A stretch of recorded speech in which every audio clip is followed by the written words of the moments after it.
Kita dah masuk pada adab alim bersama para muridnya. Semalam kita dah selesai adab alim di dalam majlisnya.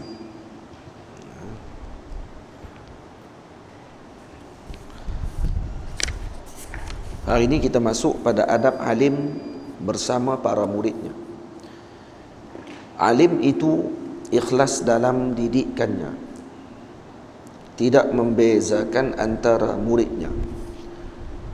Jadi alim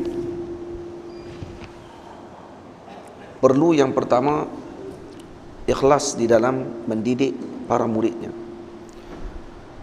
yaitu dengan mengajarkan kepada mereka dan selalu menanamkan niat kepada para muridnya bahawa belajar ini adalah yang pertama untuk menyebarkan ilmu Allah Subhanahu wa taala, menghidupkan syarak dan juga mengekalkan kebenaran, membenamkan kebatilan dan meneruskan kebaikan umat ini dengan membanyakkan generasi ulama, lagi mengambil pahala dan sebagainya. Ini antara niat-niat yang dihadirkan ketika mana guru tadi mendidik para muridnya. Jadi disebutkan begitu. Kenapa kita belajar? Karena nak menegakkan agama Allah Subhanahu wa taala. Karena inna ad-din innama baqa'ud-din bil Islam atau bil ilm. Innama baqa'ud-din atau baqa'ul islami bi al-ilm. Sesungguhnya kekalnya agama Islam ini adalah dengan ilmu, dan juga untuk membenamkan kejahilan, membanyakkan generasi para ulama, dan juga menyampaikan pahala kepada umat pada masa akan datang. Jadi ini antara niat-niat yang perlu ditanamkan kepada para murid ketika mana mereka datang menuntut ilmu Allah Subhanahu wa taala. Dan sebutkan kepada mereka banyaknya kelebihan dan tingginya kedudukan para alim ulama di sisi Allah Subhanahu wa taala, sehingga disebut oleh Nabi sallallahu alaihi wasallam, innallaha wa malaikatahu wa ahlas samawati wal ardi hatta an-namlata fi juhriha yusalluna ala muallimin nasi al khaira.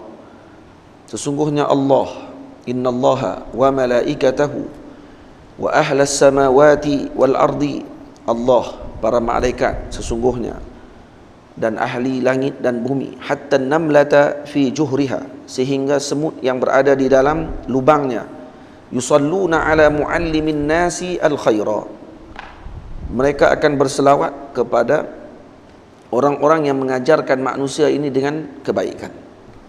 Nah, hatta namlata fi juhriha, sehingga semut dalam lubang pun akan doakan. Kenapa Nabi sebutkan semut? Karena semut adalah binatang yang kita nampak yang paling kecil yang kita nampak. Maksudnya ada yang kecil lagi, virus apa semua tu kecil lagi daripada tu. Nah, mikro yang kecil-kecil itu, yang tu lebih kecil lagi. Tapi semut antara yang kita nampak depan mata kita, antara makhluk yang kecil yang istimewa dijadikan oleh Allah Subhanahu wa taala, pun turut mendoakan orang-orang yang mengajarkan manusia dengan kebaikan. Jadi ini mansab azim jasim. Ini adalah kedudukan yang besar, kedudukan yang mulia yang tidak ada pada suatu yang lain. Maka bila mana diterangkan begitu, disebutkan kepada para murid bahawa perlu ikhlas. Dan ikhlas benda yang susah. Nah, sebab tu alim ataupun guru ketika mana melihat muridnya tadi tidak ikhlas. Dan tidak ikhlas ni dia ada amarah, dia ada alamah, tanda-tanda tidak ikhlas tu. Nampak suka zuhur, suka nak ke depan, ataupun suka nak menonjolkan dirinya bukan waktunya. Itu kadang-kadang juga antara tanda-tanda tidak ikhlas dalam menuntut ilmu. Ilmu baru sedikit, tapi dah mula nak zuhur pada waktu tersebut. Jadi guru perlu memberikan perhatian dan tanbih atau peringatan kepada murid ini, jangan begini, belum sampai lagi waktunya. Atau antara kesilapan juga di kalangan kita, seronok kalau tengok anak-anak muda yang tidak belajar dengan para guru disuruh untuk berada di hadapan, sedang dia belum sampai lagi waktunya. Patutnya boleh tuntut ilmu lagi pada waktu tersebut. Umur 20 dah berceramah merata. Sepatutnya boleh tambah 10 tahun belah tahun lagi untuk dia mengaji. Kalaulah umur dia 30-an pada waktu tersebut, daripada umur 20 tu mengaji sungguh-sungguh sampai cukup umurnya 30, 10 tahun ataupun berapa belah tahun mengaji pula selepas tu. Lepas tu mengajar, insya-Allah lagi elok daripada umur 20 tu dah dibagi mic dah pada waktu tersebut, dipanggil merata dah. Akhirnya keluar jadual. Satu hari bulan 10 di mana? 2 hari bulan 10 di mana? Sampai 30 hari bulan 10. Penuh jadual. Semuanya kuliah maghrib, kuliah duha, kuliah asar, kuliah selepas isyak, kuliah sebelum tidur. Semua ada. Sehari sampai 5-6 kuliah. Baik, bila yang mengaji kitab ni, mengaji kitab ni. Ada hari pergi mengaji? Tak, tiap-tiap hari menyampaikan ilmu. Tak ada hari yang dia pergi nak mengaji, menuntut ilmu pula dengan orang yang lebih daripada dia. Tak. Yang dipenuhkan jadual dia pada waktu tersebut. Sedang umur tadi, umur untuk belajar, umur untuk duduk dengan para guru, umur untuk dididik pada waktu tersebut. Jadi ini yang sepatutnya diberikan perhatian oleh orang kita pada waktu sekarang. Jangan seronok dengan orang pandai bercakap saja. Akhirnya mubtada' khabar pun tak kenal. Mubtada' khabar tak kenal. Tapi nak baca kitab hadis, baca kitab tafsir, akhirnya dia akan pergi ke mana? Dia akan kona baring. Dia akan kona baring, dia akan syarah ikut suka dia. Dan bila dah makin umur dia makin meningkat, kalau dah 10 tahun dia dah berceramah, umur dia waktu tu dah 30, dia akan kata dia senior pada waktu tu. Saya dah lama dalam dakwah. Dia akan kata macam tu. Ada seorang lagi pula daripada umur sama juga dengan dia, umur 30 baru keluar daripada kahfinya, daripada guanya, baru keluar daripada madrasahnya, mengajak pada waktu tersebut. Dan kita akan tengok perbezaan orang yang dah 10 tahun tadi ni dengan orang yang 10 tahun dalam pengajian. Bila dia keluar dan dia bercakap, beza dengan hak yang 20 tadi mula bercakap dah tanpa mengaji sampai umur dia 30. Tak ada perubahan, sama saja dia punya ucapan dia, mengulang balik saja modal yang lama, mengulang-ulang saja benda yang sama. Dia teruk lagi, ujung jadi Wahabi. Itu boleh. Jadi yang pentingnya apa dia? Didikan. Yang pentingnya panduan dengan guru dan sebagainya. Baik, kalau kita guru melihat murid tadi tidak ikhlas, adakah guru tadi akan menghalang murid tadi daripada belajar?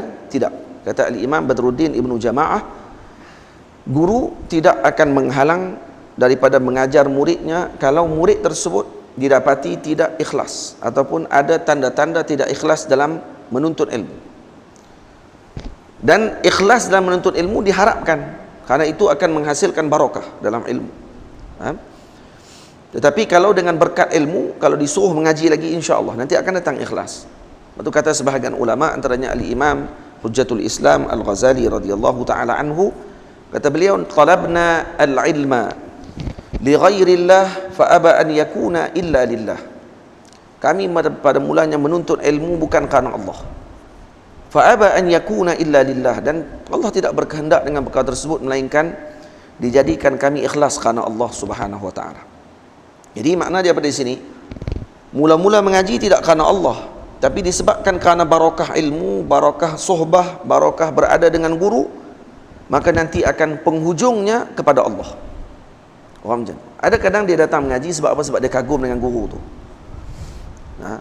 Dia main nak mengaji tu kerana guru tadi dia kagum.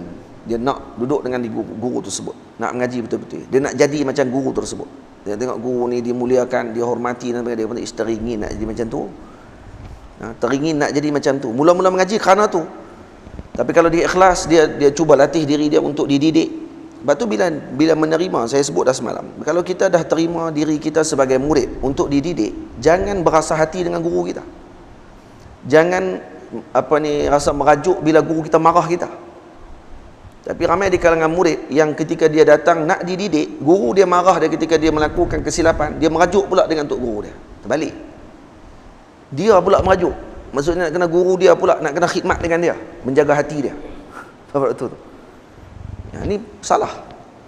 Jadi kalau guru tadi marah, guru tadi garang dengan dia, guru tadi tegur dia dan sebagainya, sabar. Sabar pada waktu tersebut. Sahabat saya Ustaz Dr. Aiman, dia pernah sebut, dia kata Kiai Syekh Taifur ni anak murid kepada Abuya Said Muhammad Alawi Al-Maliki di Makkah. Ni antara murid senior Said Abuya Said Muhammad, mengaji di Makkah lama. Sampai ada Bi'ru Taifur, telaga Taifur ada di dekat dengan apa ni, Allahumma salli ala Sayyidina Muhammad, Rusaifah, dekat dengan madrasah Sidi Syekh Abuya Said Muhammad.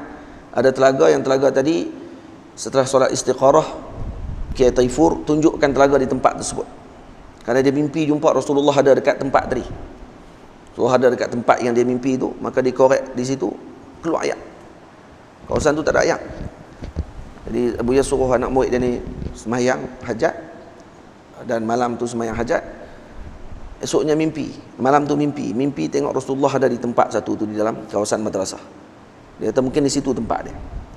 Pergi korek di situ, keluar ayat. Kawasan tu terkenal tak ada ayat dulu. Sampai telaga tu dinamakan Telaga Taifur katanya. Itu yang cerita yang saya dengar lah. Waktu dia nak balik, dia dah habis dah, nak habis lah mengaji dengan Abuya Said Muhammad, nak balik ke Indonesia dah. Abuya pernah marah dia depan orang ramai, jerkah dia depan orang ramai. Anak murid tua ni, anak murid tua kena jerkah depan orang. Maksudnya jatuh ayat muka dia pada waktu tersebut di depan orang ramai. Tapi apa perasaan dia waktu tersebut? Tak, dia anggap kata ini adalah teguran daripada guru dia, mungkin nak didik diri dia. Walaupun kamu anak murid yang tua pada aku, tapi jangan kamu rasa tinggi diri sebab kamu anak murid aku saja. Jadi dia kata dengan semangat tadi dia balik ke Indonesia dan diberkati oleh Allah Ta'ala.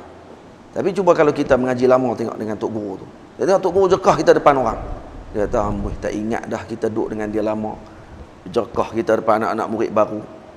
Dia duk kira anak murid baru, anak murid lama. Anak murid tetap anak murid. Itu kena ingat, kamu tua macam mana pun kamu anak murid, kamu kena marah dengan guru kamu, tu guru kamu. Boleh faham?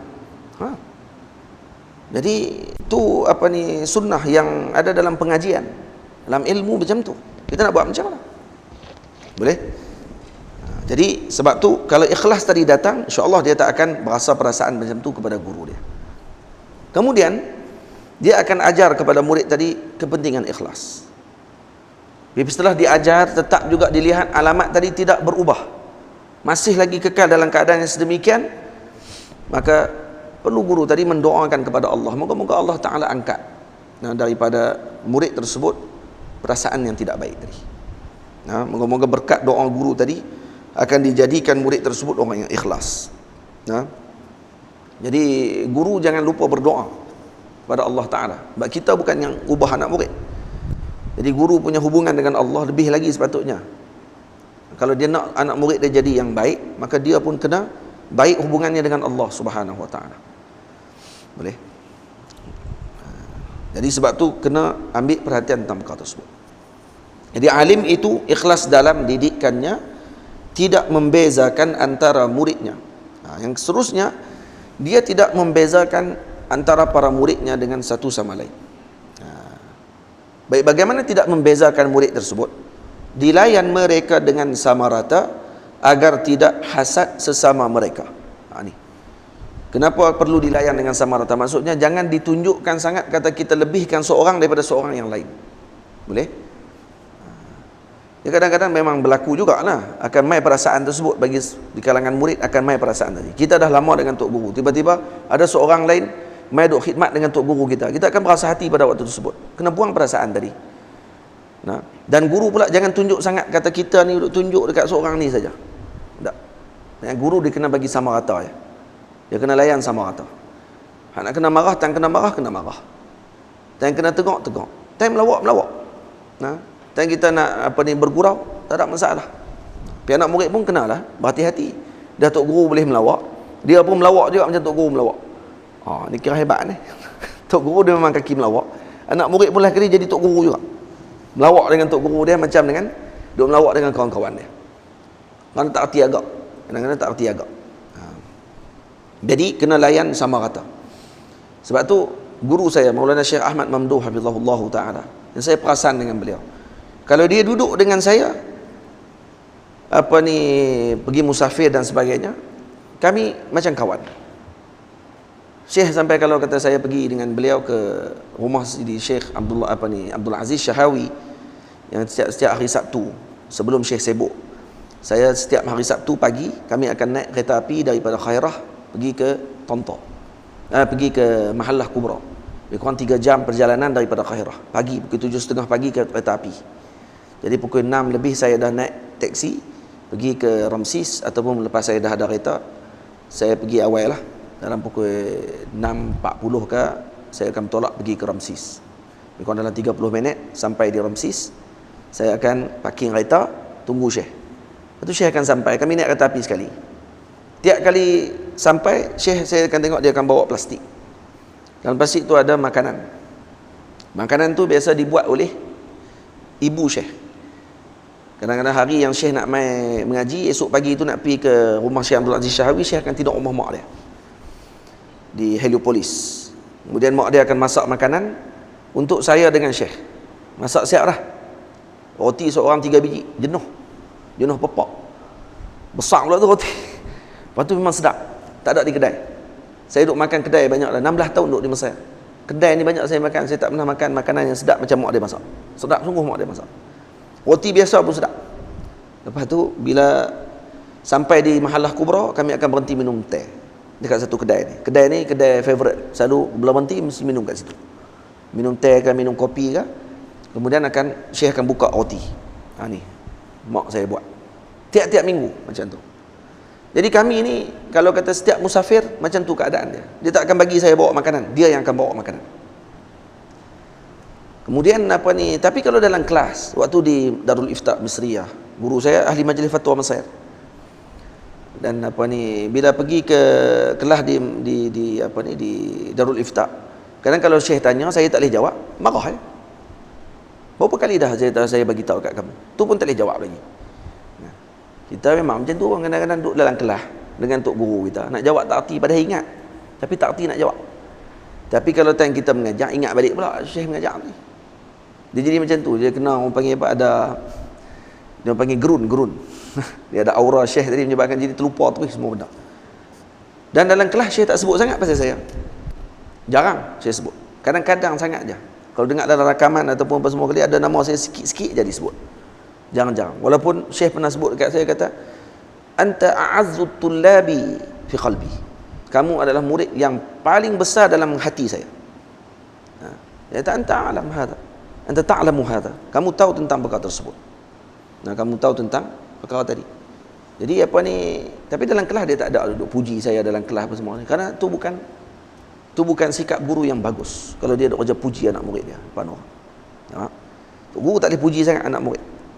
Puji sangat anak murid dia, kadang anak murid ada yang jenis faham. Dia ada waktu yang anak murid ketika dipuji dia faham. Kata ni adalah orang panggil pengiktirafan guru kepada beliau dan sebagainya, tapi tak akan menyebabkan dia rasa tinggi daripada guru dia.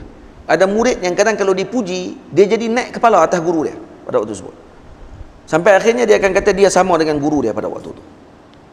Sebab tu guru dia akan tahu bila dia nak boleh puji murid ni, bila yang dia tak boleh puji murid ni. Faham? Jadi itu dengan apa tu? Dengan tajribah, dengan pengalaman guru tersebut, dengan hati yang diberikan oleh Allah Ta'ala, dengan bersihnya hati kepada guru yang Allah Ta'ala berikan, menyebabkan mereka akan ada sense kepada murid mereka tersebut. Jadi dilayan mereka dengan sama rata agar tidak hasad sesama mereka. Hasad sesama murid ni berat. Hasad ini makan kebaikan seperti mana api membakar kayu bakar. Dia akan makan sikit. Dia akan main perasaan yang tak elok kepada orang lain. Dia akan main perasaan yang buruk kepada orang lain. Dia akan main macam-macam pada waktu tersebut. Sebab tu jaga-jaga dengan hasad. Kena anggap kata biasa, tak ada masalah.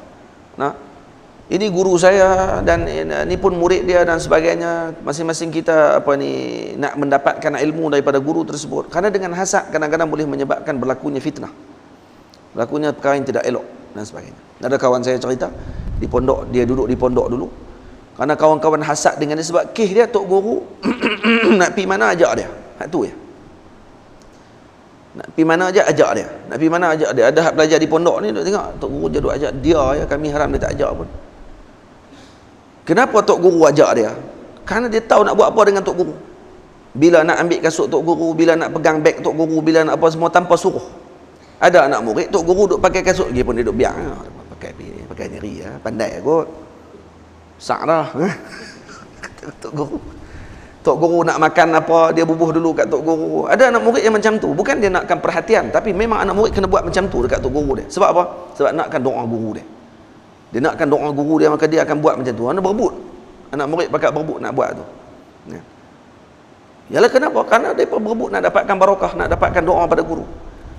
Sebab tu kalau kita tengok balik para sahabat Nabi, tak ada dengki di antara mereka. Sayyidina Anas bin Malik bertugas dengan tugasnya beliau. Sayyidina Abdullah bin Mas'ud dengan tugasnya beliau. Beliau disebut sebagai sahibun na'li Rasulillah, pemilik kasut Nabi SAW. Kalau Nabi masuk dalam majlis mana-mana, tukang pegang kasut tak ada orang lain lah, Sayyidina Abdullah bin Mas'ud. Sampai dia disebut sahibun na'al, nah, pemegang kasut. Jadi tak bolehlah sahabat lain pegang kasut. Sayyidina Abu Bakar walaupun tinggi kedudukannya di sisi Rasulullah, Sayyidina Abu Bakar tak ambil kerja Sayyidina Abdullah bin Mas'ud. Bukan kerana rendah pekerjaan memegang kasut, tidak. Semua orang berebut nak kasut Nabi SAW. Tapi kerana meraihkan, masing-masing ada tugas dia. Jadi tugas dia pegang kasut. Saya tugasnya begini, saya tugasnya begini. Semua faham tugas. Bila faham tugas masing-masing, dia akan rasa dengki? Tak. Guru saya perlukan saya dalam bahagian ni, guru saya perlukan saya dalam bahagian ni, guru saya perlukan saya dalam bahagian ni. Maka kita akan rasa dengki? Tak akan rasa dengki pada tersebut. Sebab apa? Sebab dengan niat khidmat kepada guru kita. Yang ni ada perasaan ni di sekolah, waktu kita mengaji di sekolah dulu. Jarang ada yang macam ni. Yang kita nak khidmat dekat guru kita macam tu. Melainkan di mana? Melainkan di pondok. Yang guru tadi duduk dengan murid. Guru tu duduk dengan murid. Melainkan di tempat pengajian yang bentuk talaqi. Kita kalau mengaji talaqi dan ada guru sohbah yang kita memang musafir dengan dia, kita ikut dengan dia, kita diberikan panduan oleh dia, yang ni kita akan dapatkan perkara tersebut. Jadi apa ni, Allahumma salli ala sayyidina Muhammad, apa ni, adab-adab begini kita tak akan dapatkan melainkan dengan sohbah, kerana tak ada dalam kitab. Dan kita tengok akhlak daripada guru kita sendiri. Boleh dilayan mereka dengan sama rata agar tidak hasad sesama mereka. Jika datang muridnya jika datang murid niatnya tak jelas, dididiknya penuh sabar hingga ikhlas.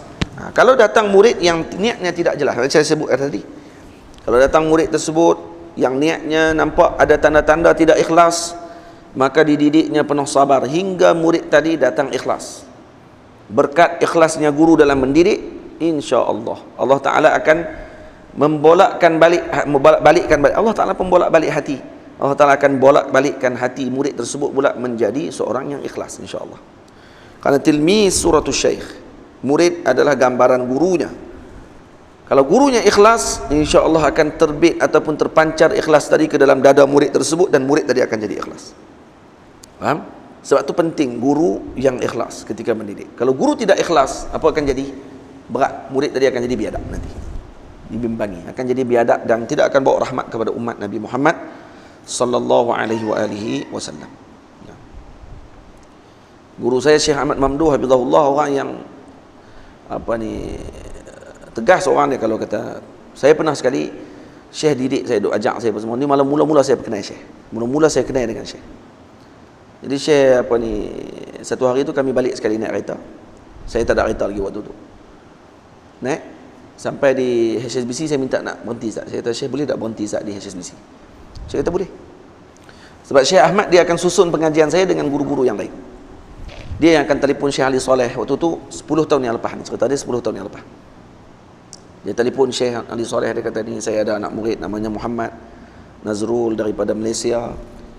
Jadi apa ni, lepas tu Syekh dah sebutlah sifat-sifat kita dan sebagainya. Kemudian Syekh pun beritahu, boleh tak Syekh terima dia jadi anak murid, pergi mengaji di rumah. Tu selepas saya 6 tahun duduk di Mesir.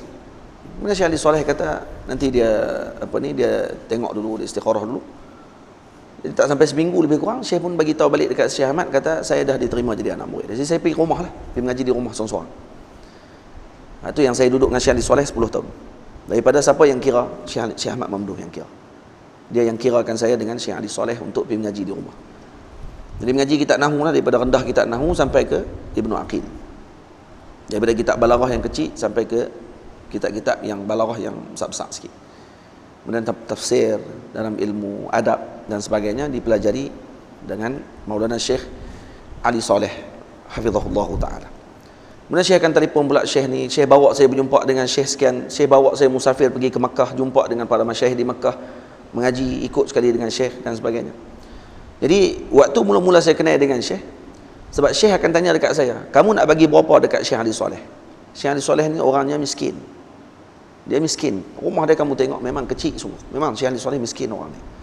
Kamu nak bagi berapa dekat dia? Kalau kami pergi mengaji, sekali kamu pergi mengaji, kamu nak bagi berapa? Saya pun habaq ada berapa ringgit sekian-sekian kalau saya sekali mengaji. Saya kata boleh. Tapi jangan kurang daripada tu, saya kata. Murah sangat. Kalau kata tuan-tuan dengar yang saya bagi kat Syekh Ali Soleh ni, kira macam tak bagi. Mengaji sampai 2-3 jam. Tapi yang saya akan bagi dekat Syekh banyak sekian-sekian saja. Masa tu. Tapi dengan nisbah saya waktu tu yang baru kahwin, saya tak kahwin lagi waktu tu, 2006. Saya tak kahwin lagi. Saya kahwin 2010 saya kahwin. Saya kahwin 2010. 2006 saya mula mengaji dengan Syekh Ali Soleh. Saya bagi waktu tu kerana bujang, duit pun tak apa nak ada, mak masuk sebulan 300 saja. Duit pula habis banyak beli kitab ya. Jadi saya adalah peruntukan sikit untuk pergi mengaji dengan Syekh tu. Saya akan bagi sikit. Saya habaq lah berapa ringgit. Sekali pengajian saya bagi dekat Syekh 25 genih. 25 genih waktu tu bahagi dengan 2. 25 genih bahagi 2 berapa?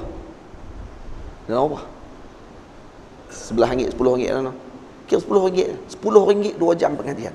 2 jam pengajian bukannya duk cerita pasal utusan Melayu, cerita ceramah, tak, baca kitab 2 jam. Dan Syekh akan syarah setiap kalimah dalam kitab tersebut yang saya tak faham. Dan Syekh akan jelaskan apa maksud bagi kalimah ni, apa maksud bagi perbahasan ni, apa maksud bagi qadiyah ni, kaza dibahaskan. Sampai khatam 1 kitab, 2 kitab, 3 kitab, 4 kitab. Saya khatam dengan Syekh Ali Soleh hampir 30 buah kitab selama 10 tahun. 10 tahun saya mengaji dengan dia. Hampir 30 buah kitab saya khatam dengan beliau. Jadi duk pergi mengaji dengan dia tu 25 genih saya bagi. Sekali kelah pengajian. 25 genih, banyak mana sangat tuan-tuan. Tapi dengan nisbah saya waktu tu sebagai pelajar, saya nak guna banyak lagi, nak kena naik teksi, nak kena naik apa semua sekali. Jadi kira banyak lah waktu tu. Ya banyak sebab sebulan 300 saja. Ayah saya bubuh duit. Jadi Syekh Ahmad pun bila dia sebut 25 genih, okey boleh, tak ada masalah. 25 genih boleh. Tapi jangan kurang daripada tu. Jangan kurang daripada tu. Jangan sampai kamu merendahkan ilmu dia. Jangan sampai kamu merendahkan ilmu Maulana Syekh. Baik, saya kata saya ingat pesan tersebut. Jadi saya duk perasan dalam hati saya, mungkin dengan masyayikh lain pun kena macam tu. Jadi kalau kata berjumpa dengan masyayikh, kena bagi duit. Kan? Ada syekh yang kita bagi duit, jangan tanya dekat syekh, syekh nak berapa syekh? Jangan tanya macam tu, tak ada adab. Kita pula pergi tanya dekat dia, syekh nak berapa? Agak-agak lah dalam berapa jam saya duduk mengaji ni, berapa ringgit syekh nak? Ingat aku berniaga ke apa? Nak bagi, tak mau bagi, sudah, tak ada masalah. Sebab tu Syekh Ali Soleh, kalau tak bagi langsung dekat dia, tak ada masalah. Tapi kalau bagi, jangan merendahkan ilmu dia. Tu yang dia punya prinsip macam tu. Kalau tak mau bagi, silakan.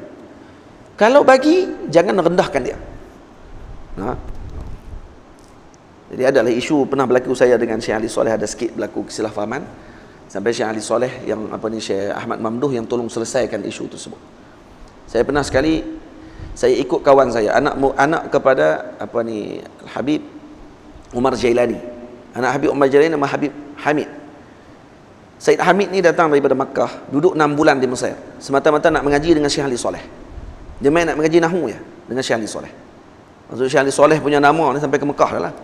Terkenal dengan Syekh Ali Soleh ni. Dia memang ulama besar Azhar lah. Mengajar di Masjid Azhar. Dan antara ulama tua anak murid kepada Syekh Muhyiddin Abdul Hamid, pengarang kitab Tuhfatus Saniyah. Jadi bila dia main tu, Syekh Ahmad kata kat saya, dah halang-halang Hamid main, kamu pergi dengan dia lah. Kamu pergi mengaji dengan dia sekali, boleh tumpang sekali, boleh khatam kitab cepat. Sebab dia main 6 bulan, dia akan khatam kitab. Saya kata ambil pulang boleh juga. Tapi Hamid dia sebabkan kerana dia main nak cepat, dia akan ambil seminggu 2 kali kelas dengan Syekh Ali Soleh. Jadi seminggu 2 kali kelas, saya akan keluarkan duit lebih kurang 50 genih. 25 genih kan? Sepatutnya macam tu lah. Yang saya dah janji macam tu. 25 genih, 25 genih. Jadi bila saya dah 50 genih, maksudnya RM25.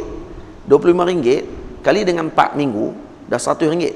Jadi saya akan tinggal RM200 lagi, duit saya dalam poket nanti. Jadi saya dah lah RM200 tu, hak tu lah nak guna duit untuk tambang, yang itulah guna duit untuk beli kitab, yang itulah untuk makan, nak bayar duit rumah lagi, bayar duit rumah sebulan 100 lebih, tinggal duit 100 sebulan. Lepas tu saya segan lah, duit tak cukup, duit tak ada.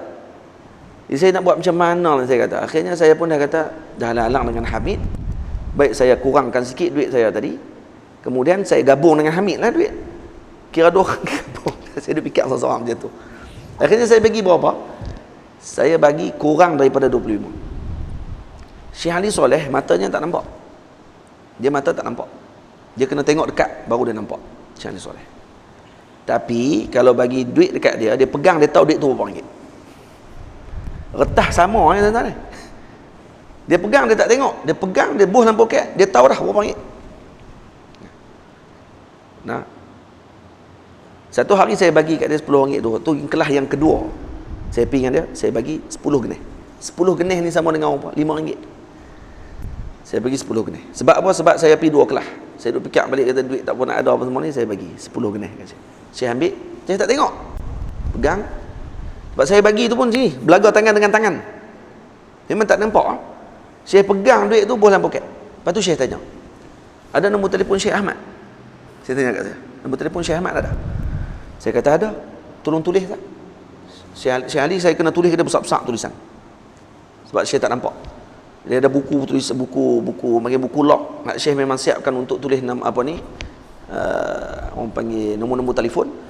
Jadi saya pun tulis besar-besar nombor telefon Syekh Ahmad.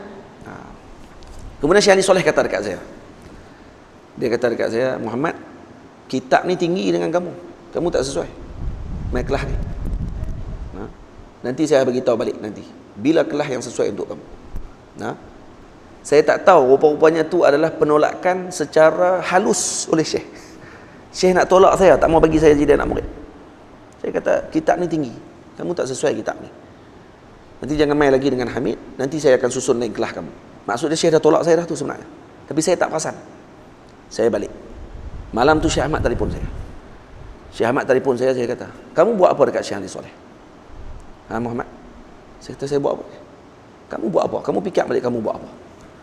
Saya tak buat apa pun. Dia kata, kamu janji dengan apa dengan aku? Dia kata, kamu janji apa? Kamu nak bagi berapa dekat Syekh Ali Soleh? Sekarang kamu bagi berapa dekat Syekh Ali Soleh? Saya kata, saya dah seminggu 2 kali, apa semua kali. Saya faham, kamu tak ada duit. Tak ada duit, bagi tahu dekat aku, dia kata. Jangan buat macam tu. Jangan langgak dengan janji kamu. Kamu tengok kamu jadi apa lah ni? Syekh Ali tak mau kamu anak murid dia. Jadi anak murid dia. Jangan telefon dia lah. Dia tengah duk marah sungguh dekat kamu. Kamu tak hormat dengan ilmu dia. Dia anggap macam tu. Allah. Demam saya tuan-tuan. Tok Wali marah ni demam je. Saya demam selepas tu. Lepas demam tu, Syekh Ahmad kata, jangan telefon dia. Tak apa, biar aku yang uruskan urusan tadi. Seminggu. Saya ni tak boleh nak duduk. Nak pergi mengaji pun jadi tak ada semangat. Nak pergi kelas masyaikh pun tak faham. Jadi, jadi apa ni? Saya dah tersilap lah. Selepas seminggu Syekh Ahmad telefon saya. Syekh Ahmad kata apa kat saya? Abshir ya Muhammad, abshir. Gembira kamu Muhammad. Syekh Ali terima balik kamu jadi anak murid. Baik. Dia kata kamu kena ingat betul-betul Muhammad. Ada tok guru kepada kamu. Saya dah mengaji dengan seorang guru saya, mengaji mantik. Seorang syekh saya di Shubra, namanya Syekh Abdul Rahman Abul Azaim. Dia doktor di Universiti Cairo. Dia alim dalam mantik dan ilmu adabul bahthi wal munazarah. Dia anak murid kepada Syekh Mustafa Imran. Saya pergi mengaji dengan dia. Tu pun Syekh Ahmad yang susun. Syekh Ahmad kata, ni guru kamu ni dah berapa kali dah minta nak mengaji dengan Syekh Ali Soleh. Syekh Ali Soleh sampai lah tak terima. Kamu ni dah buat masalah, Syekh terima balik. Ajaib, dia kata. Payah orang yang Syekh Ali tolak ni, dia nak bagi balik. Ni kamu dia bagi balik ni. Jangan abaikan rezeki ni. Jaga betul-betul. Tuan-tuan tahu saya bagi apa kat Syekh lepas tu? Saya bagi 50 genih tu. Kelas saya lepas tu saya bagi 50 genih. Ajaibnya pula, duit saya tak pernah tak cukup. Sampai lah kaya. Alhamdulillah. Rupanya jangan perkira dengan para guru kita. Kita rupanya duk kira bulan-bulan tu, hak tu yang tak ada duit ujung. Rupanya bila tak kira, hak tu lagi ada banyak. Jadi saya buruk keluar bagi kat Syekh 50. Setiap kali tu 50 tu sikit lah. Tapi kalau dengan nisbah pelajar ni kira banyak lah waktu tu. Saya nak cerita ni tuan-tuan, bukan cerita yang tu lah. Sebab ada guru yang bila saya tengok macam tu, Syekh Ali Soleh dia tak kira. Dia kata, kalau duit tak ada, bagi tahu dekat dia. Tak ada masalah. Syekh Ahmad, bila dia duk kira saya dengan masyayikh apa semua ni, saya ingat Syekh juga perlu duit. Satu hari waktu saya naik kereta dengan Syekh, saya kata, Syekh boleh dah nak berhenti dekat HSBC tak? Saya pakai bank HSBC lah, orang Mesir, budak-budak Mesir kan. Berhenti itu saya pun bawa keluar duit. Adalah bawa keluar dalam, saya nak guna duit untuk saya sendiri lah. 1,000 kot lebih kurang saya bawa keluar. Saya bagi dalam lebih kurang 300 ke 400. Saya nak bahagi dekat Syekh. Masa dalam kereta, saya dah bahagi dah ni. Hak dalam poket duit saya. Hak duit saya nak bagi hadiah dekat Syekh ni, saya bagi sikit. Naik-naik dalam kereta, saya pun terus salam dengan Syekh. Ni, saya nak hadiah dekat Syekh. Syekh buat apa waktu tu? Syekh marah. Dia kata, kamu ingat saya baik dengan kamu sebab ni, Muhammad? Kamu ingat saya baik dengan kamu sebab duit kamu, dia kata. Saya bukan baik dengan kamu dengan duit kamu, dia kata. Dia kata, saya dekat dengan kamu, saya baik dengan kamu kerana saya nampak kamu ada potensi, bukan kerana duit kamu. Jangan bagi duit lagi kat saya. Kata, saya haramkan kamu bagi duit dekat saya kerana guru-guru saya tidak pernah ambil duit daripada saya. Sebut macam tu. Sebut macam tu. Ajaib betul Syekh Ahmad ni. Saya payah tuan-tuan, payah. Orang kalau baik kita ni kadang-kadang dia ada sebab. Tapi ni ada guru kita kan. Saya ingat guru saya perlukan duit pada tersebut. Nah, saya bukan perlu duit kamu, dia kata. Jangan bagi duit dekat saya kerana saya tidak akan minta duit kepada anak murid saya. Dia kata, jangan buat lagi macam ni. Jangan buat lagi macam ni, dia kata. Arjuk, saya harap sungguh-sungguh kamu jangan buat lagi macam ni. Saya lepas tu kalau nak bagi dekat Syekh, saya akan sebut orang lain bagi. Baru Syekh terima. Saya kata, ni daripada Ruak Jawi yang bagi dekat Syekh. Saya kata, ni betul Ruak Jawi punya? Ya, Ruak Jawi tak apa. Daripada individu, kalau saya akan buat keluar duit nak bagi kat Syekh tu, saya akan guna nama orang lain. Saya tak akan guna nama saya. Faham tuan-tuan? Ini ikhlasnya para guru kita dalam didik. Beri perhatian kepada kita dan sebagainya, tanpa ada sedikit pun keinginan peribadi dalam dunia dan sebagainya. Moga-moga Allah Ta'ala berkati mereka, panjangkan umur mereka, dan berikan kebaikan kepada mereka. Baik. Jadi jika datang muridnya niatnya tak jelas, dididiknya penuh sabar hingga ikhlas. Syekh Ali Soleh pun yang saya cerita tadi, dia bukan nak sangat duit, tidak. Dia bukan nak duit sangat, tapi ikram murid kepada beliau dengan waktu beliau dan sebagainya. Tuan-tuan bayangkan, umur dia dekat 80 tahun sekarang, umur 77 tahun. Dan waktu saya mengaji dengan dia, umur dia 67 tahun. Maksudnya dah muammar, lebih daripada umur 63 tahun dah, lebih pada umur Nabi SAW. Dalam keadaan pagi dia mengajar di Masjid Azhar, mengajar di Darul Ifta Misriyah, kemudian balik ke rumah asar sampai pukul 12 malam masih lagi pelajar datang ke rumah beliau. Rumah dia kecil, maka datang dengan, maksudnya naubah. Kelompok ni datang, duduk sejam 2 jam, balik, orang lain pula datang. Kadang-kadang saya keluar pintu, tak ada nak keluar, ada orang bagi salam dah. Ada kelas baru pula.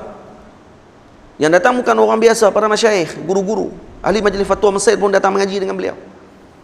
Ahli-ahli majlis fatwa pun mai lagi mengaji di rumah dia, baca kitab Nahu, baca kitab Balaghah, baca kitab Mantik, baca kitab tafsir, baca hadis dan sebagainya dengan beliau. Datang. Kadang bertembung dengan guru-guru kita sendiri. Saya keluar-keluar pada rumah, tengok jumpa guru-guru di Darul Ifta. Mai, depa pula mai mengaji. Sampai pukul 12 malam dalam umur dia macam tu. Dengan masa dia, dengan apa ni, pengorbanan yang dia bagi tadi ni, sikit sangatlah kalau nak banding dengan apa yang kita bagi kepada beliau. Sikit sangat. Baik. Jika datang muridnya niat tak jelas, dididiknya penuh sabar hingga ikhlas. Ini dididik oleh para guru dengan penuh sabar sampailah murid tadi datang ikhlas.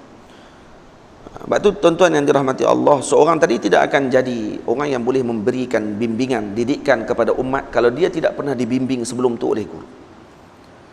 Dia tak pernah dibimbing oleh guru, dia tidak pernah sohbah dengan guru. Sebab tu sohbah ni adalah benda yang paling asas, rukun yang paling besar untuk melahirkan ulama.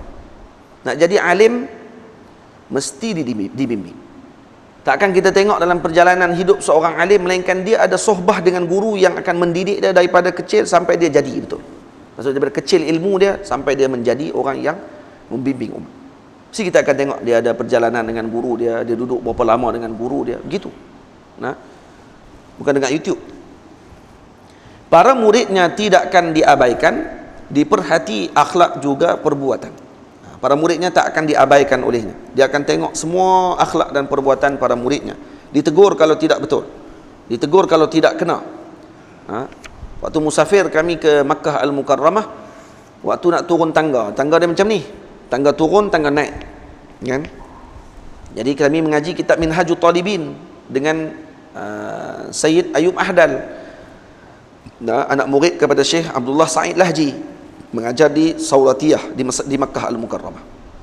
Jadi setelah pengajian, lebih kurang 5 jam pengajian, kami nak berpisah lah, nak keluar daripada bilik Syekh tu. Bila keluar, Syekh nak naik rumah dia di bahagian atas, kami pula nak turun tangga ni. Bila nak turun, bila dah salam dengan Syekh, saya dengan Syekh Ahmad waktu tu, kemudian saya pun terus pusing nak turun pada waktu tersebut. Kemudian Syekh Ahmad tarik saya dengan kerah dan kasak waktu tu. Syekh Ahmad sekali, kami pergi 2 orang ke Mekah waktu tu, tarik saya kasak sampai saya pusing balik menghadap ke Syekh. Kemudian Syekh tak kata apa, cuma tarik saya, nanti dulu. Dia kata nanti dulu ya. Saya pun dah, saya nak turun dah, Syekh duk naik, saya nak turun ni. Syekh Ahmad tarik saya, pusing balik tengok Syekh. Saya pun jadi pinga-pinga lah, kenapa Syekh tarik saya. Syekh naik, habis dah hilang dah Syekh dah masuk dalam rumah dia. Kemudian Syekh kata apa kat saya, Muhammad, jangan bagi belakang kamu dengan guru kamu. Nah, belakang kamu jangan kamu bagi kepada guru kamu. Tunggu sampai dia hilang daripada pandangan mata kamu dulu, baru kamu bagi belakang kamu kepada dia, baru kamu turun. Ini kamu guru tengah duduk naik, kamu dah pusing dah ke belakang. Nah, ush, ada lagi tak? Tak ada lagi tak? Tak ada lagi tak? Yang tu akan dapat dengan apa? Dengan suhbah, dengan berguru. Dengan berguru, dengan kita berteman dengan guru kita. Karena mereka ahli adab, karena mereka belajar dengan guru, karena mereka juga dididik macam tu oleh guru mereka. Guru saya Syekh Ahmad Mamduh, anak murid tua Maulana Syekh Ali Jumaah hafizahullah, Mufti Mesir. 20 tahun beliau belajar dengan Syekh Ali Jumaah. Dididik oleh Syekh Ali Jumaah 20 tahun. Bukan pendek masa. Kata Syekh Ahmad Mamduh, Syekh Ali Jumaah ni bukan ajak beliau hanya dunia berkenaan dengan akhirat saja. Dunia pun dia ajak. Dunia dan akhirat, ma bainas sama'i wal ard, antara langit dan bumi. Dia ajak semua. Macam mana nak hidup, macam mana nak bermuamalah dengan orang. Dan macam tu jugalah Syekh Ahmad buat dekat saya. Para muridnya tidak akan diabaikan, diperhati akhlak juga perbuatan, ditegur. Kalau tak kena, tegur terus. Jadi sebab tu guru kadang-kadang tak boleh tahan teguran dia kepada murid, kerana nak jaga hati murid. Takut murid tu berasa. Dan murid kena bersedia untuk ditegur oleh guru dia bila-bila masa. Kalau tok guru tegur, jangan duk berasa hati. Jangan duk berasa hati. Anggap ni sebagai perhatian guru. Kalau tidak, guru tak tegur kita. Anggap macam tu. Insya-Allah akan jadi murid yang baik. Faham? Dan jangan menjawab waktu guru tegur. Jangan menjawab. Bila tok guru tegur, jawab. Tak, sebenarnya ustaz saya bukan, tak usah jawab. Dan tegur cukup. Jazakumullah. Terima kasih. Itu senang. Ini tok guru tegur, dia nak jawab. Tok guru tegur lagi nak jawab. Tak, jangan jawab. Senyap saja. Terima teguran tersebut. Itu cara dia. Faham?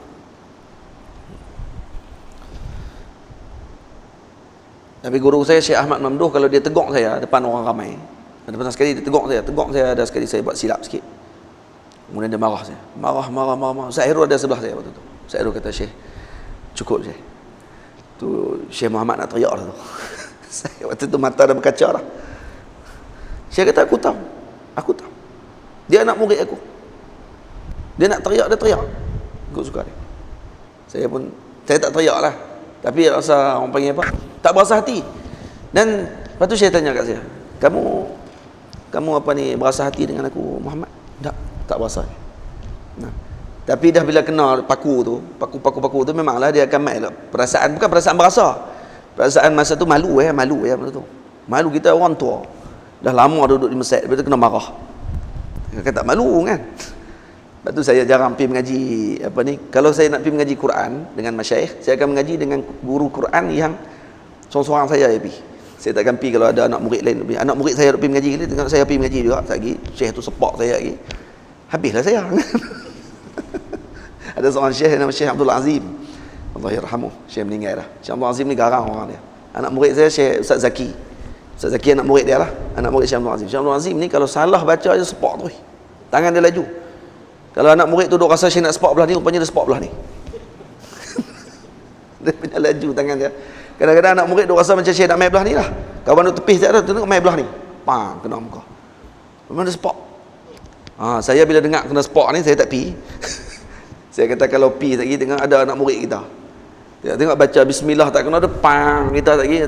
Ustaz pun rupanya baca bismillah tak kena. Jadi saya mengaji dengan guru saya lah. Quran saya mengaji dengan Syekh Ali Soleh dan juga dengan Syekh Abdul Aziz Syahawi. Saya mengaji dengan Syekh Abdul, dan mereka sebab tak support saya. Tak Syekh Abdul Aziz Syahawi. Baik, Syekh Ali Soleh pun kalau saya baca tak betul dia akan suruh ulang balik. Syekh Ali Soleh kalau saya baca depan dia baca, sebab saya baca Quran dengan tafsir sekali. Tafsir Jalalain. Tapi sempat saya dengan dia baca lebih kurang 17 juzuk ya. Tak sempat habis. Tapi baru ni saya telefon Syekh Ali Soleh, saya beritahu Syekh saya tak boleh pergi ke Mesir lagi. Syekh tarik Allah tu panjang. Ya Allah. Syekh tarik Allah. Kata aku tak jumpa lagi Muhammad kata. Betul kata ada. Jumpa insya-Allah. Saya akan pergi ke Mesir balik tapi saya akan jumpa Syekh lah, minta izin. Saya balik sebab ayah tak ada semua ni sebab tu. Lepas tu Syekh Soleh kata kat saya, dia kata tak apa Muhammad, tak ada masalah. Telefon aku, dia kata. Kelah kita sambung dengan telefon. Hang tak boleh mai, kita telefon. Kitab ada lagi tak habis. Dia kata, telefon aku, kita baca kitab dengan telefon. Ush. Rasakan kita bagi masa, ada waktu dia bila yang sesuai, hang telefon aku saja. Insya-Allah kita baca kitab dengan telefon. Dia kata, hak ni nak dengar sangat ni. Saya tak minta, Syekh yang bagi. Lepas tu Syekh Ahmad kata dekat saya, Muhammad, selepas dah lebih kurang dalam 5 tahun 6 tahun saya mengaji dengan Syekh Ali Soleh, selepas peristiwa pertama yang saya kena tolak tu, lepas tu saya kata tak kena tolak lah. Ada sekali lagi saya ada sikit salah faham dengan Syekh Ali Soleh. Syekh Ali Soleh salah faham dengan saya. Saya bukan salah faham dengan Syekh. Syekh salah faham dengan saya, bahkan dia halang, dia tak bagi saya main kelas dia lebih kurang dekat 4 bulan 5 bulan juga. Syekh tak bagi saya main sebab ada sikit isu lah. Jadi apa ni, Syekh tak bagi main rumah. Bukan tak pergi main rumah, Syekh kata hang jangan main rumah aku. Bukan Syekh kata itu, Syekh tak macam tu. Syekh dia jenis lembut. Ada sekali itu saya buat majlis sama', saya Syekh Ahmad Mamduh, Syekh Muawad Mangkush, dengan ada 2 orang kawan lagi daripada Mesir. Kami mengaji dengan Syekh Abdul Wakil Hashimi daripada Mekah. Baca kitab Sunan Tirmizi, khatam sampai habis. Baca kitab Muwatta' Al-Imam Malik, riwayat Imam Yahya Al-Laythi. Baca kitab Sunan Ibnu Majah sampai habis, dan baca kitab Syama'il Muhammadiyah. 4 buah kitab dalam masa 2 minggu. Sehari daripada pukul 8 pagi sampai pukul 8 malam. 8 pagi 8 malam. Sehari duduk baca. Sama kitab. Syekh mai daripada Mekah, kami 5 orang. Jadi saya tumpang barakah 2 orang syekh lah, Syekh Muawad Mangkush dengan Syekh Ahmad Mamduh. Jadi waktu dalam perjalanan 2 minggu tu, saya terlepaslah kelas Syekh Ali Soleh. Saya dah maklum dah dekat Syekh. Saya beritahu kata saya tak boleh pergi kelas Syekh kerana saya ada urusan. Syekh kata tak apa. Boleh, tak ada masalah. Rupanya Syekh berasa. Syekh berasa tunggu baca. Memang kita kalau bila jadi guru ni kita akan berasa. Kalau anak murid kita bagi tahu kat kita, ustaz saya nak pergi kelas ustaz ni, saya tak boleh mai kelas ustaz. Boleh tak? Ni memang kurang ajar gila. Nah. Hang tak mai kelas aku, hang boleh habaq pula tak mau kelas aku. Kelas aku waktu tu, hang pergi kelas orang lain. Bukan tak bagi pergi kelas orang lain, tak.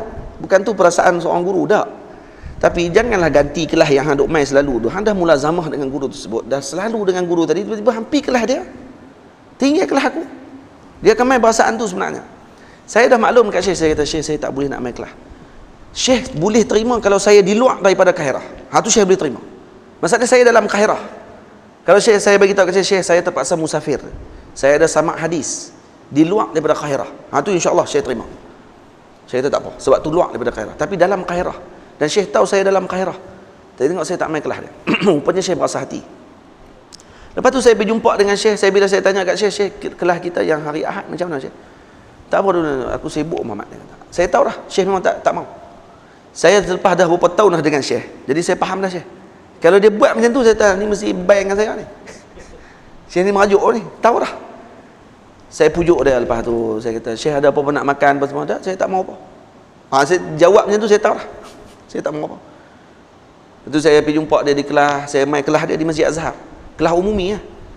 Saya pergi kelas Syekh di kelas umumi. Habis kelas, selalunya Syekh akan tanya saya, Syekh Muhammad mana? Syekh Muhammad. Saya akan duduk belakang. Saya di sini Syekh. Main. Tu kami akan jalan keluar sekali. Syekh akan pimpin. Saya akan pimpin tangan Syekh keluar sampai depan Masjid Azhar. Anak Syekh akan ambil. Selalunya macam tu. Tapi dalam 5 bulan tu, Syekh jumpa saya. Sihat no? Syekh Muhammad sihat? Assalamualaikum. Dia berasa sungguh kat saya. Tapi saya ikutlah belakang Syekh tu, ikut. Kata Syekh memang dah berasa hati dengan saya. Saya mai daripada Malaysia, saya balik cuti. Saya mai balik, saya umai hadiah kat Syekh. Lepas tu saya kata, Syekh, saya ada hadiah nak bagi kat Syekh ni. Saya tak mau hadiah, Syekh kata. Saya tak mau hadiah. Jazakumullah khair. Terima kasih banyak. Saya tak mau hadiah. Saya tahu marah sungguh kat saya masa tu. Allah. Pedih tuan-tuan ni kalau guru marah kita ni. Saya tak tahu nak buat macam mana dah. Tak apalah, saya tetap pergi kelas Syekh. Pergi juga kelas Syekh tiap hari Isnin saya akan pergi. Pergi. Sampai satu hari. Tiap-tiap habis kelas saya akan pergi jumpa Syekh. Syekh sihat? Sihat, alhamdulillah. 5 bulan macam tu. Syekh sihat? Sihat. Lepas 5 bulan saya pun mai jumpa Syekh. Syekh kata, tolong pimpin aku Muhammad sampai depan. Pimpinlah. Ni dah lain dah ni. Kemudian Syekh kata, bila nak main rumah? Bila nak main rumah ni? Nak main rumah je. Alhamdulillah. Syekh beritahu saya nak main rumah bila? Main. Minggu depan dia kata main rumah aku. Main rumah aku. Hari Ahad main. Tak dah. Ini dah pintu dah terbuka dah waktu tu. Kalau sidqun niyah, kalau kita betul niat kita dengan guru kita, insya-Allah guru kita akan terbuka hati dia. Dia kata main rumah aku. Dia kata. Saya main rumah Syekh. Saya main tak bawa kitab. Saya main duduk dengan Syekh.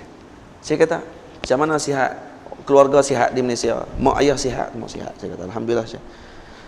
Mana kitab? Baca. Tak. Saya bukan main nak baca kitab je. Saya main nak jumpa Syekh. Dia kata, kan Syekh suruh main rumah Syekh. Dia saya main nak jumpa Syekh je ni. 5 minit pun tak pernah boleh jumpa Syekh. Saya boleh duduk dalam rumah Syekh ni pun alhamdulillah dah, saya kata. Ingat bawa kitab dia kata. Lepas ni bawa kitab. Kita sambung balik kelas kita dulu. Nampak tak politik? Tu orang panggil politik kotor dia panggil. Anak murid kena reti politik dengan tok guru dia. Jangan bodoh sangat. Tok guru marah dengan kita tinggal tok guru. Ni tak cerdik orang panggil. Tok guru pun ada perasaan dia. Kalau kita ilhah dengan guru, da'bun wa ilhah. Kan kita mengaji dah. Ada 4 kan asas bagi menuntut ilmu. Syekhun fattah, aqlun rajah, kutubun sihah, da'bun wa ilhah. Tu ilhah lah tu. Kita mai lagi. Tak tinggal tok guru kita ni. Kerana kita nak dekat dia.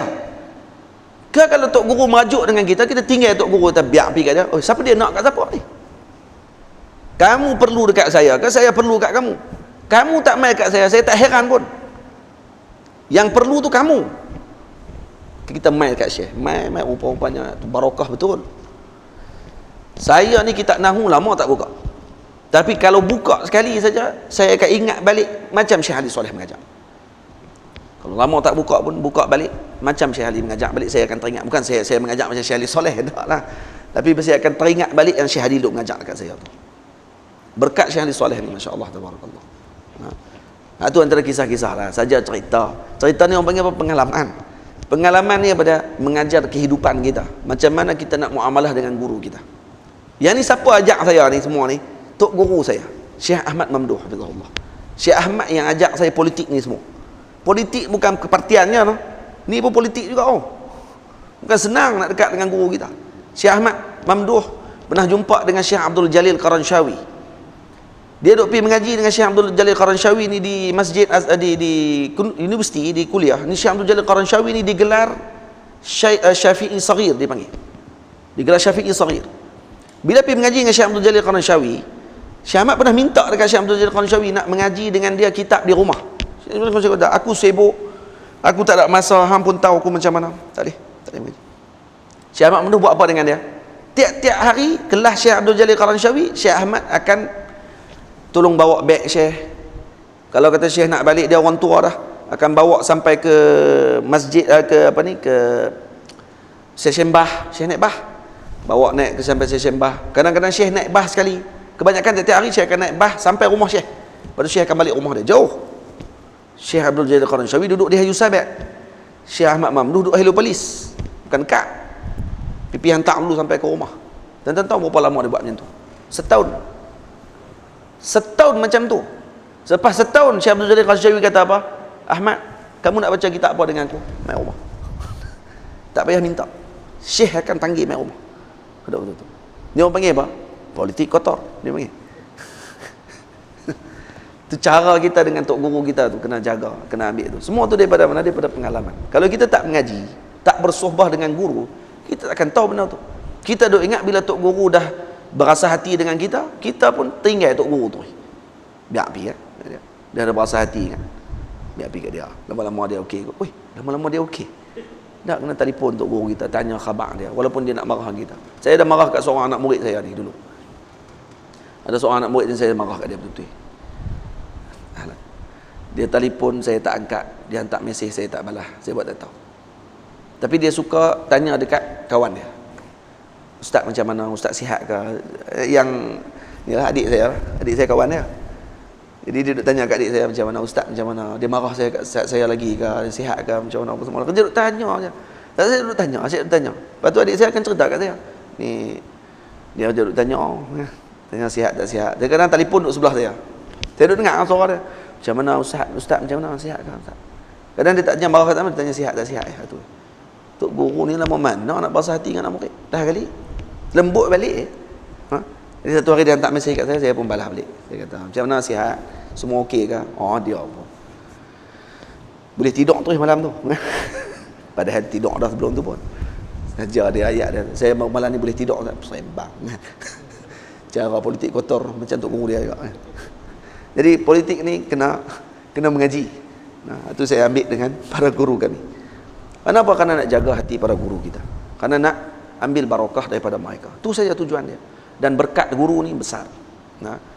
Berkat guru ni besar. Lepas tu Syekh Ahmad kata dekat saya, Muhammad, anta mahzuz. Dia kata, kamu ni beruntung. Syekh Ali Soleh ni sayang sungguh dengan kamu.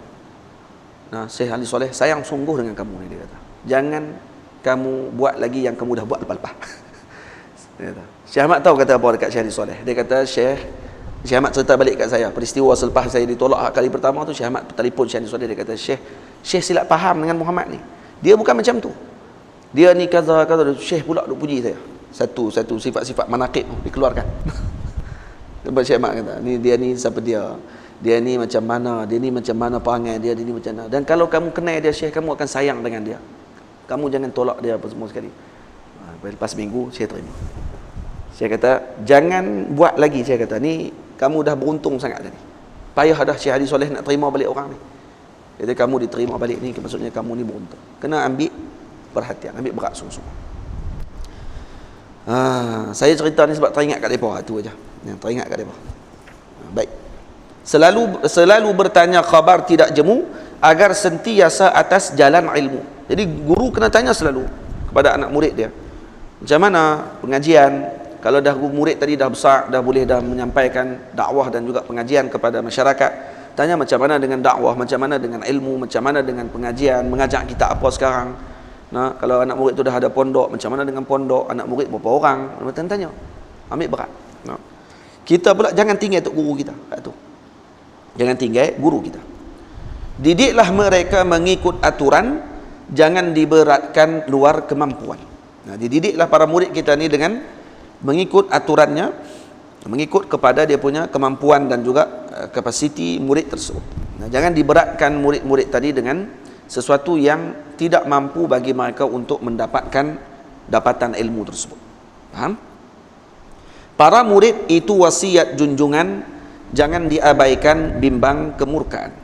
Murid kita ini adalah wasiat daripada junjungan besar Nabi kita Muhammad sallallahu alaihi wasallam, maka jangan kita abaikan wasiat tersebut kerana bimbang nanti akan dimurkai oleh Sayyidina Rasul, dimurkai oleh Allah Subhanahu wa taala. Karena Nabi mengatakan bahawa penuntut ilmu ini adalah wasiatir Rasul. Sayyidina Abdullah bin Mas'ud radhiyallahu taala anhu ketika datang penuntut ilmu, maka beliau mengatakan marhaban bi wasiatir Rasul. Selamat datang kepada orang-orang yang diwasiatkan oleh Rasulullah sallallahu alaihi wasallam. Jadi Nabi mewasiatkan kita. Benda wasiat ni benda berharga. Orang tak boleh wasiat dengan beras sebiji. Beras butir, ada orang boleh nak wasiat. Saya wasiatkan beras butir ni nanti bahagilah kat keluarga kita. Ada boleh? Apa beras butir nak bagi kat keluarga? Kecuali mah sebesar apa ni beras, tu ada harga lah. Tapi kalau kata beras butir, orang tak bagi wasiat. Wasiat ni apa dia? Tanah, rumah, kereta. Ini termasuk dalam wasiat ni, benda-benda yang berharga. Harta kita. Jadi bila Nabi kata harta bagi Rasulullah adalah pelajar, penuntut ilmu. Maksudnya apa dia ni? Besar kedudukan penuntut ilmu ni di sisi Nabi SAW. Faham? Sebab tu jangan dimain-mainkan dengan penuntut ilmu. Tu kena bagi perhatian kepada penuntut ilmu. Kita kalau ada madrasah di tempat kita dan sebagainya, patutnya kita kena bersyukur kerana berada di tempat tersebut orang-orang yang diwasiatkan oleh Rasulullah sallallahu alaihi wasallam. Kata, ya Allah ustaz, tapi buah ni ya Allah, dah biasalah budak-budak. Benda tanggung, benda berat ni kadang-kadang memang dia akan jadi orang panggil tak tertanggung dengan keberatan tadi, maka akhirnya dia jadi gelong. Tu tengok ada murid-murid pelajar-pelajar tahfiz, perangai macam-macam semua kali. Tapi kadang-kadang sebagai ujian lah untuk kesabaran kita.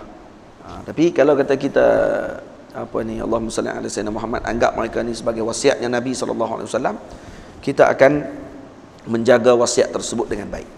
Sebab tu para murid itu wasiat junjungan, jangan diabaikan bimbang kemurkaan. Sebab tu sebahagian guru memberikan perhatian kepada murid lebih daripada perhatian kepada anaknya sendiri. Sehingga dengan berkat perhatian dia kepada muridnya tersebut, diberikan berkat kepada anaknya. Al-Imamul Hulwani, Al-Imam Syamsul Hulwani kalau tak silap saya lah, ataupun imam lain disebut dalam Ta'limul Muta'allim, tariqat ta'allum, ditanya kepada beliau bagaimana rahsia beliau menjadi sebegitu alim pada zamannya. Dia jadi Syekhul Islam pada zaman dia. Macam mana dia alim macam tu sekali dalam mazhab Al-Imam Abu Hanifah? Maka kata beliau, saya menjadi begini adalah berkat guru ayah saya, berkat ayah saya memberikan perhatian kepada para muridnya. Karena tu ya. Rupa-rupanya berkat dapat dekat dia kerana ayah dia memberikan layanan kepada para muridnya.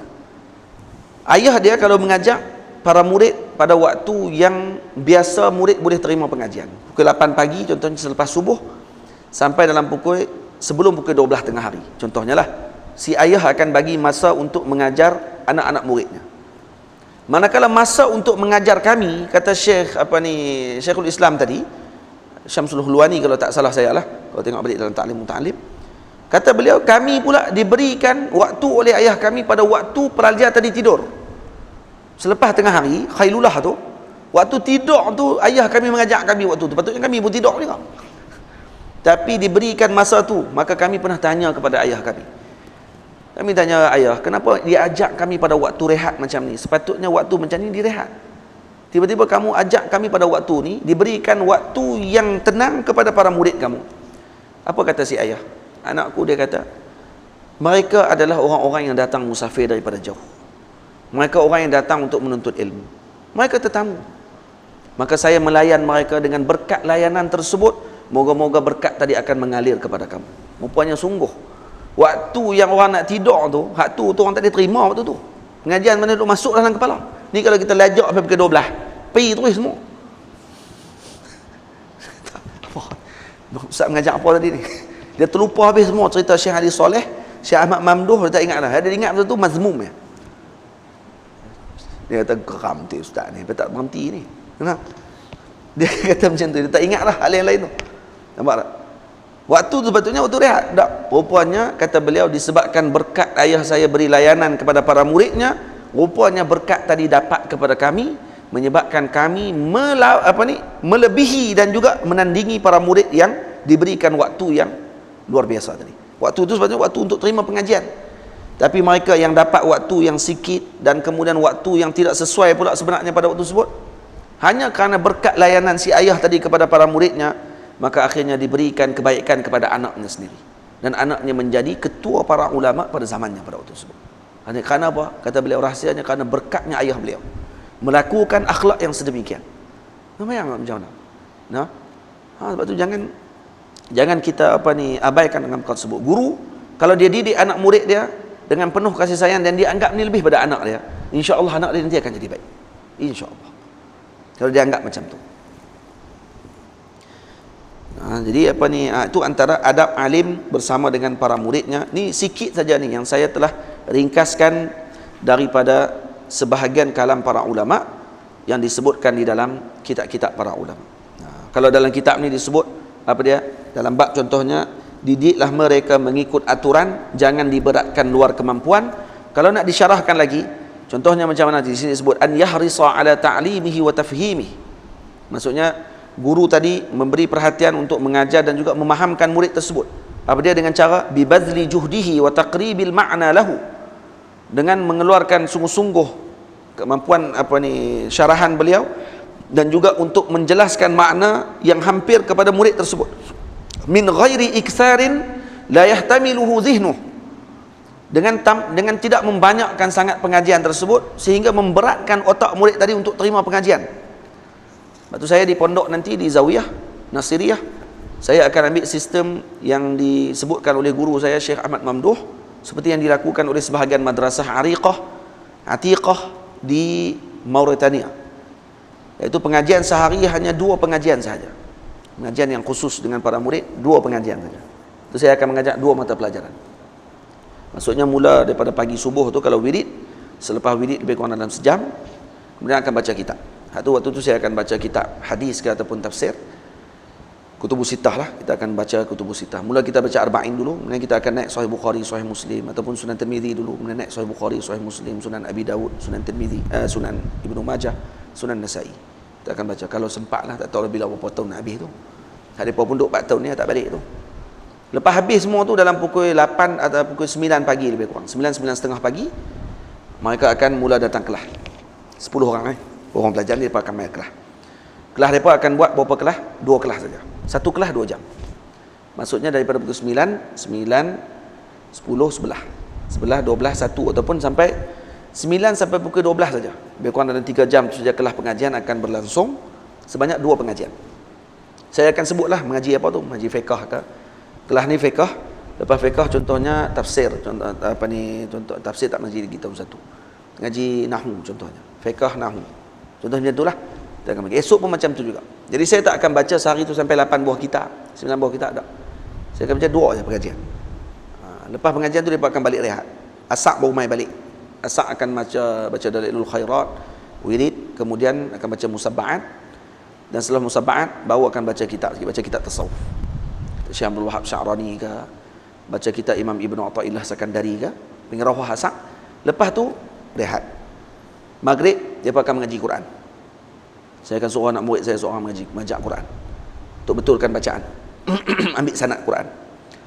Lepas Quran, lepas Isyak dalam pukul 9 malam sampai pukul 11 malam mereka akan murajaah balik kelas pengajian yang mereka mengaji pagi tadi. Hak yang saya mengajak pagi tu, mereka akan ulang balik pengajian tersebut selama lebih kurang 2 jam ke 3 jam. Mereka akan ulang balik, akan ada guru yang akan bimbing, tengok balik macam mana mereka bincang, faham ke tak faham, dan akan cek balik dhabit. Hak mereka dhabit waktu saya duduk mengajar tu. Jadi waktu dalam tempoh 4 tahun ni, semua guru kena mai kelas saya, sebab saya seorang je mengajar. Jadi guru-guru yang nak bimbing waktu kelas muzakarah malam tu, mereka pun kena duduk sekali dalam kelas saya, kerana mereka pun nak kena dhabit juga. Jadi lepas tu baru mereka akan cek pula dhabit hak yang para murid 10 orang ni, tengok balik dhabit ni betul ke tak betul. Takut nanti bila duk mengajak ke orang, dia kata ni ustaz nak terus sebut ni, rupanya haram saya tak sebut pun, dia tulis tak betul. Ya. Jadi saya akan buat macam tu sistem selama 4 tahun. Macam tu insya-Allah. Itu yang saya ambil panduan daripada guru saya lah, Maulana Syekh Ahmad Mamduh hafizahullah taala. Tengok di sini apa dia? Tanpa memberatkan murid tersebut. Au bastin la yadbituhu hifdhuh. Ataupun dia tidaklah meluaskan sangat syarahan dia sampai murid tadi tak mampu nak hafal syarahan tersebut. Jangan luaskan sangat. Kena sesuai dengan waktu dia. Wa yuwaddihu limutawaqqifidh dhihni al-ibarata. Dan kemudian yang mana otak nampak agak lembab sikit semua kali diterangkan lagi, dijelaskan lagi maksud dia. Bukan semua anak murid sama. Wa yahtasibu i'adata syarhi lahu wa takrarah.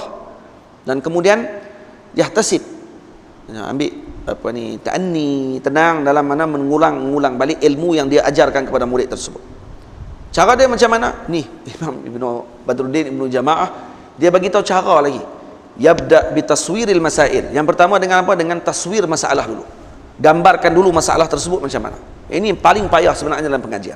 Dan pengajian yang sukar bagi guru adalah taswir masalah, iaitu menggambarkan masalah tadi untuk murid tadi faham dengan secara general. Macam mana dulu faham masalah sekian-sekian ni. Jadi guru nak taswirkan masalah tersebut, diberikan contoh dan sebagainya. Cara dia macam mana? Summa yuwaddihuha bil amsilati wa dzikrid dalail. Kemudian diterangkan dengan sebutkan contoh-contoh dan disebutkan dalil-dalilnya. Kemudian wa yaqtasiru ala taswiri mas'alati wa tamthiliha liman lam yata'ahhal li fahmi maqadhiha wa daliliha. Dan taswir masalah tersebut ditumpukan kepada murid yang nampak agak kurang faham, dan tidak perlu dibanyakkan sangat, cukup dengan satu masalah saja. Cara kamu nak faham masalah ni, ini contohnya, satu saja. Ada contoh lain lagi tak? Cukup contoh tu dulu, faham contoh tu, nanti contoh lain masuk nanti. Tu cara dia nak ajak tu. Kemudian wa yadhkurul adillata wal ma'khadha li muhtamiliha wa yubayyinu lahu ma'ani asrari hikamiha wa ilaliha wa ma yata'allaqu bitilkal mas'alati min far'in wa aslin wa min wahamin fiha fi hukmin aw takhrijin aw naqlin bi ibaratin hasanatil ada ba'idatin an tanqisi ahadin minal ulama. Tengok. Dan kemudian dia terangkan pula apa dia, dari mana tempat ambilan ilmu tersebut, di mana diambil oleh para ulama, bagaimana ulama memahami istinbat hukum tersebut berdasarkan ilmu alat yang dipelajari. Kemudian diterangkan makna asrar bagi perbahasan tersebut, hukum-hukum dia, dan juga illahnya kenapa berlaku begitu. Wa ma yata'allaqu bitilkal mas'alati min far'in wa aslin, dan apa yang berkait dengan masalah ini pada furuk dan usul masalah. Faham? Kemudian min wahmin fiha fi hukmin au takhrijin au naqlin. Nak tengok pula mana yang nazir, sama hukumnya seakan-akan dengan hukum yang kita bincangkan. Nampak seolah-olah sama tapi tidak sama sebenarnya. Ya, ni peringkat tinggi dah ni. Maksudnya murid ni diberikan perhatian macam ni, macam universiti dah tuan-tuan ni. Kalau baca macam ni keluar tak jadi alim ni, memang tak tahu nak jadi apa lah datang tu dah. Keluar jadi beruang lah. Terang sampai macam tu, satu, dua, ada step dia dalam penerangan. Kenapa jadi macam ni? Contoh baca hadis apa dia? Allahumma salli ala sayyidina Muhammad. Sahabat tanya kepada Nabi SAW, boleh tak berwuduk dengan boleh tak kami berwuduk dengan air laut? Nabi kata, huwa tahuru ma'uhu al-hillu maitatuh. Baik, kenapa Nabi jawab huwa tahuru ma'uhu al-hillu maitatuh, sedangkan kawan ni tanya boleh ambil wuduk ke tak boleh ambil wuduk? Itu saja. Kenapa Nabi tak kata boleh ambil wuduk? Disyarahkan kenapa Nabi jawab macam ni, apa hikmah Nabi jawab macam ni, apa maksud tahur, kenapa Nabi sambungkan lagi perbahasan dengan ditanya hanya masalah ambil wuduk, kenapa disambung dengan perbahasan berkenaan dengan boleh makan bangkai yang daripada laut, ikan-ikan, udang semuanya boleh makan. Baik, adakah semua bangkai boleh dimakan? Dibahaskan pula. Ada hadis yang Nabi kata al-jarad was samak, dua saja. Tapi macam mana mazhab Syafi'i boleh keluarkan semua sekali, termasuk udang pun boleh makan? Dari mana pula hadis dia? Apa pandangan ulama tentang masalah tersebut? Mazhab Hanafi kata yang boleh makan ikan saja, sebab Nabi sebut secara jelas as-samak wal jarad. Udang Nabi tak sebut. Baik, mazhab kita Syafi'i kata dah udang termasuk sekali. Kenapa udang disebut sekali? Padahal Nabi sebut dalam hadis tadi as-samak wal jarad saja. Kita kata kerana dalam hadis Nabi kata al-hillu maitatuh. Mazhab Hanafi kata maitah tadi difaham dengan hadis yang satu lagi. Kita pula kata maitah tadi dengan maksud umum. Apa sahaja yang dalam tu, termasuk udang. Hadis tadi Nabi nak terangkan ini antaranya. Karena dalam laut yang paling banyaknya ikan yang selalu orang duk ambil. Yang lain udang dan sebagainya tu dibagi furuk saja dalam laut. Maka furuk mengambil hukum yang asalnya. Bah pula. Nyunyu keluar habis semua sampai ke ikan apa pula yang boleh makan, apa yang tak boleh makan, keluar habis semua hukum. Tuan-tuan nak banyak kalau kita nak bahas macam tu. Satu kitab yang sangat menarik, kalau kata tuan-tuan boleh baca bahasa Arab, kitab yang dikarang oleh Al-Alimul Allamah Al-Muhaddis Al-Syeikh Nuruddin Aitr rahimahullahu ta'ala, yang baru wafat baru-baru ni. Ini kitab yang Masya Allah Tabarakallah, ketika membahaskan kitab Bulughul Maram dengan perbahasan yang sangat mumti', yang luar biasa, disusun dengan tarik istidlal yang luar biasa. Dia mazhab Hanafi, tapi kitabnya luar biasa. Itu tuan-tuan tak baca lagi kitab Al-Imam Ibnu Daqiqil Aid. Ibnu Daqiqil Aid syarah lagi, keluar otak telinga. Dia punya syarahan dia, macam mana ulama faham tentang masalah hukum tersebut saja. Daripada hukum macam mana yang boleh keluarkan, kata ini boleh makan, ini tak boleh makan. Ajaib. Dan kemudian apa dia? Dengan cara apa? Bi ibaratin hasanatil ada, dengan ibarat yang comel cara penyampaian dia, ba'idatin an tanqisi ahadin minal ulama, dan jauh daripada merendahkan ulama lain. Ni duk syarah. Nampak ni. Ini ada seorang ulama tu, dia kata dalam kitab tu, tak cerdik tu tak arti. Syarah apa macam tu? Kitab tu tak kena. Jangan. Ba'idatin an tanqisil ulama. Kerana waktu pelajar, waktu mula-mula dia nak mengaji, dalam pengajian tu dah mula duk cela para ulama, murid tadi akan lahir sebagai orang yang tidak ada adab selepas tu.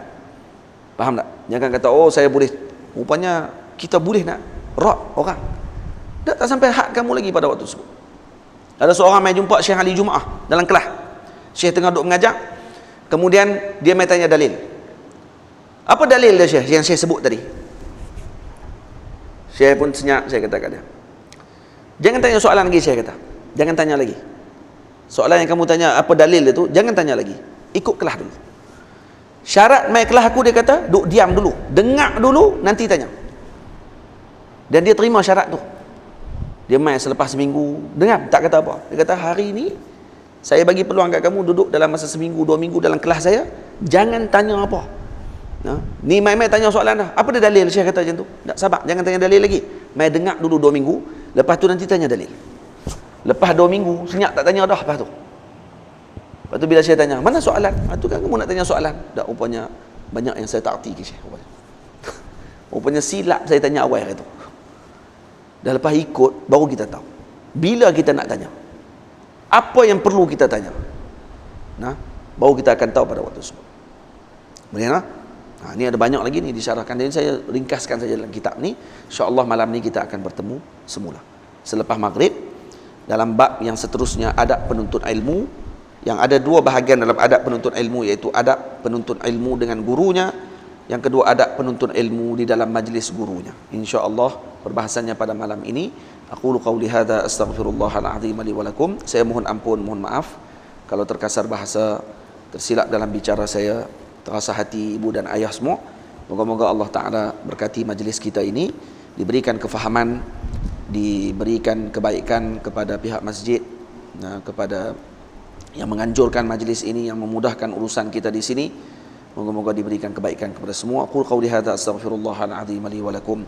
Assalamualaikum warahmatullahi wabarakatuh.